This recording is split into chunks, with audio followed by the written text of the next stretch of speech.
안녕하세요. 3월 26일 금요일 새벽 예배를 하나님께 올려드립니다. 기도하십니다. 좋으신 하나님 감사합니다. 가난한 심령, 애통하는 마음으로 목마른 심령으로 주님의 은혜를 찾게 하시니 감사합니다.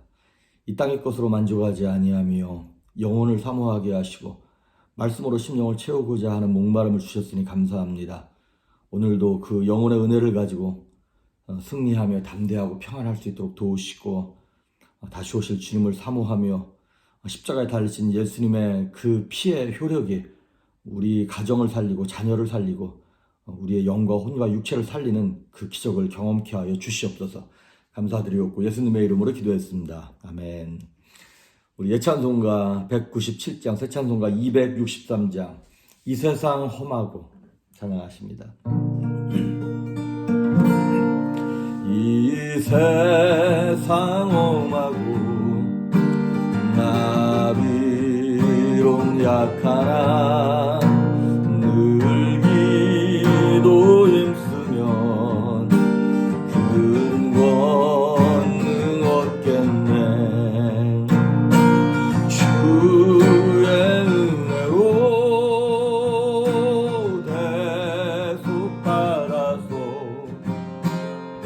비와 같이 붉은 죄 눈같이 희겠네. 주님의 권능은 한없이 크오니 돌같은 내 마음 못 녹여주소서. 주의 은혜로 대속받아서 비와 같이 붉은 죄 눈같이 희겠네. 내 맘이 약하여 늘 넘어지오니 주 예수 임주사 굳세게 하소서. 주의 은혜로 대속받아서 비와 같이 붉은 죄 눈같이 희겠네. 죄 사함 받은 후 새 사람 되어서 주 앞에 서는 날 늘 찬송하겠네. 주의 은혜로 대속받아서 비와 같이 붉은 죄 눈같이 희겠네.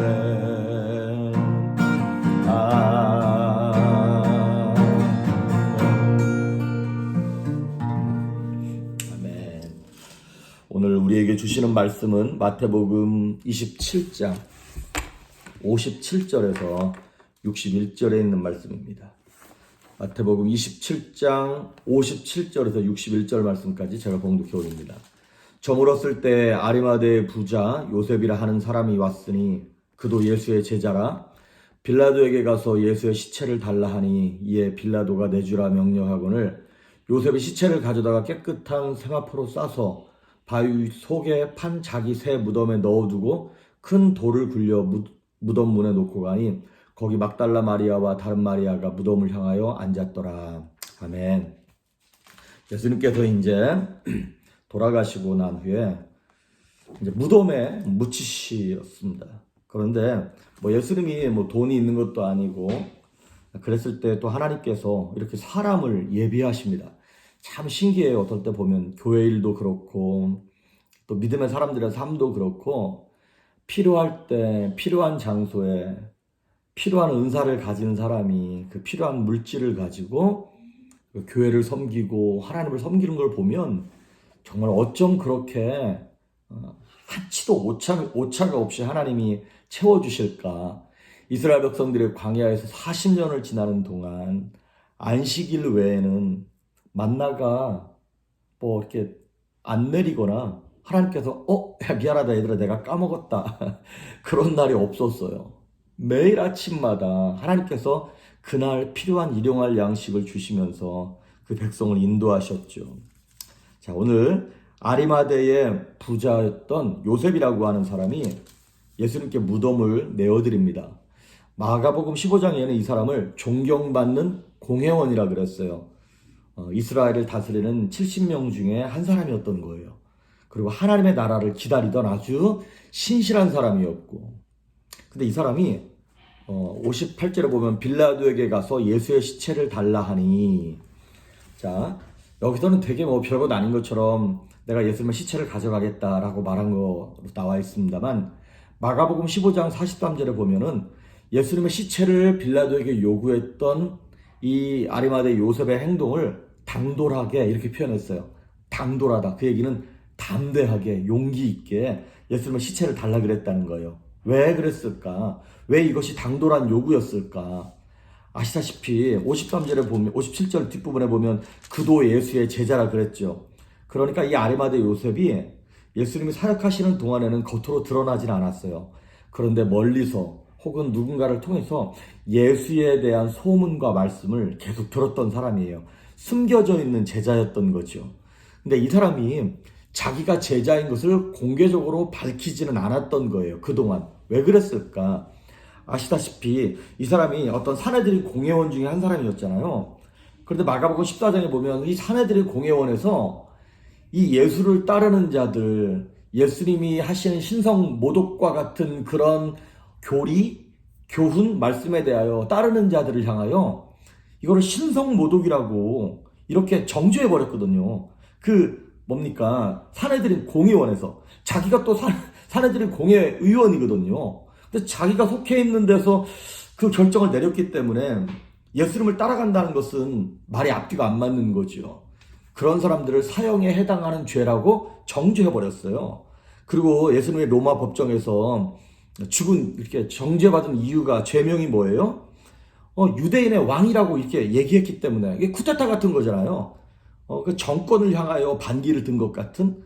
그러니까 유대인들이 볼 때도 예수 믿는 사람들은 신성모독죄고 로마인들이 볼 때도 대역죄인인 거죠.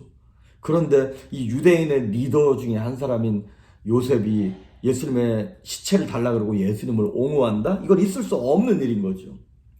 근데 요셉은 예수님이 살아계신 동안에는 자신을 드러내기를 두려워했던 사람인 거죠. 즉 복음으로 말미암아 내가 믿는 이 신앙으로 말미암아 발생되어지는 치러야 할 대가, 그 비용을 지불하기를 무서워했던 사람인 거죠. 요한복음 19장에도 보면 이 사람이 재물도 많았고 명예도 있었고 또 삶이 의롭다고 평가받았던 사람인 거예요. 하지만 자기가 제자인 것을 드러내지 못한 이유는 그 물질, 명예, 뭐 이런 것들, 그리고 무엇보다도 유대인들 사이에서 예수님을 따라다니고 믿으면 누구든지 출교시키는 법이 있었어요. 요한복음 9장에 보면 누구든지 예수를 그리스도라고 시인하는 자는 출교한다? 그렇게 지금이야 뭐 예를 들어서 우리 교인 중에 A라고 하는 집사님이 문제를 일으키고 말썽을 일으켜서 교회에서 당신은 우리 교회에서 나가십시오. 이제 출교합니다. 이렇게 하면 그래? 교회가 여기밖에 없냐? 뭐 딴 데로 가면 되지 뭐. 이럴 수 있는 상황이지만 유대 공동체는 신앙 공동체이자 정치 공동체이고 사회 공동체이고 가족 공동체예요. 그러니까 이 유대교 공동체에서 쫓겨난다는 얘기는 이스라엘이라고 하는 나라에서 쫓겨난다는 얘기랑 똑같은 거예요. 모든 것을 빼앗기는 아주 그냥 매장되는 거예요.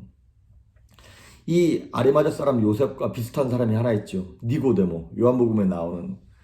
이 니고데모도 복음에 대해서는 관심이 있는데 자기가 출교될까봐, 자기가 갖고 있는 명예와 이런 것들을 다 잃게 될까봐 그 출교가 두려워서 예수님께 찾아왔는데 언제 찾아왔냐면 밤에 몰래 찾아왔다는 거예요. 요한복음 3장에 보면.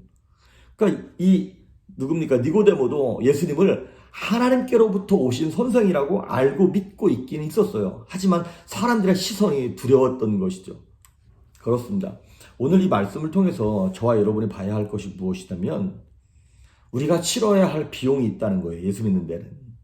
지금 이 사람이 자신의 무덤을 내어줬고 그 다음에 예수님의 시체를 가져다가 깨끗한 세마포로 싸가지고 이제 그 새 무덤에 넣는 장면까지 이제 여기 나왔습니다.